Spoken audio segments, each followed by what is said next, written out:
Hi there, I'm Anushka, mum to my 1-year-old son, and today we will be discussing Baby Bedtime by Mem Fox and Emma Quay or Key. I'm not quite sure how to say it.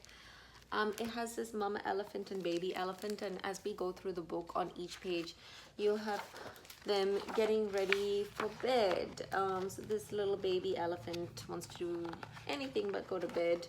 So the mama elephant's like, I could eat your little ears. And when we read this with our son, we kind of nibble on his ears. Then she's like, I could nibble on your nose. And then we just little nibble on his nose. And so we kind of step through the book doing a lot of these actions with him. I could munch your tiny fingers. I actually really like the way that she's done the lights on this page, going up the stairs. And I could gobble up your toes. And the mom is saying, you know, I could rock you in my arms. I could gaze at you all night. I could stroke your silky hair, and we'll just stroke his hair. And they get closer and closer to bed as they're going. You know, I could sit you on my knee. And when we're doing this, he's often sitting on my leg or my husband's leg, and we're reading to him. Because we read this book before bed to kind of set the scene for, like, it's now bedtime.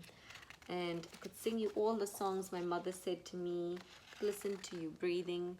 Some of these parts are really for the parents, as you're just like, oh, my child, you will only be this little once, where, you know, there's probably been a time where you've stayed up all night listening to them breathing, being like, are they still breathing? Are they okay?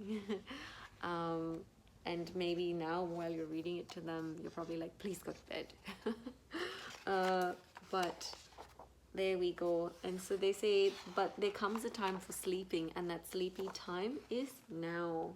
So fall asleep, my angel, with a kiss upon your brow. And then we kiss his forehead and he goes to bed. So this little baby elephant, his whole bedtime routine is just so beautiful.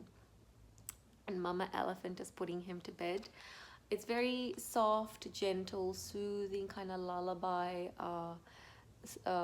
words that go through the whole thing, and like the pictures is just very calming. There's no like loud kind of jarring images. It's all very mellow, kind of just setting the scene for bedtime. So highly recommend this one if you are looking for a book to just mix things up for bedtime stories. We have read this a few times, but we tend to do a different book every day. And yeah, this is one that I think we'll come back to. We got this out from the library, so we'll definitely borrow it again to do for bedtime sometime again in future. I will say though that like reading this during the day annoys him, because then he thinks, are you trying to put me to sleep now? So if you have a book that you've designated as like a bedtime story book, sometimes it can only be a bedtime story book and we can't read it during the day.